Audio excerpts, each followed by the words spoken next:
He's got a deep faith in God, and he thinks part of his commitment is to help other people, and he does it. He acts on it. When he and his wife first moved to the community, they immediately started just open their hearts and started giving.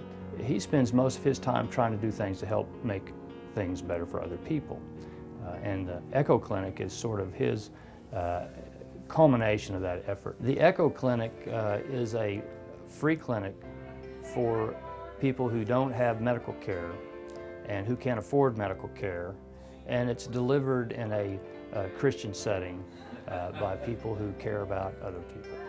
Well, we have family doctors, nurse practitioners, surgeons. We have a psychiatrist, a psychologist. We can do minor surgery. We can manage chronic diseases. We can take care of acute diseases. We can do lab tests through vouchers that are allowed through the hospitals so that we can do a certain amount of diagnostic tests. We can do electrocardiograms. Nobody's being pushed aside or not cared for in a proper way. So we've got a lot of different specialties represented there. It's really an amazingly successful project for such a small town, I think. People across the nation want this, and we've got it because Dr. Bell.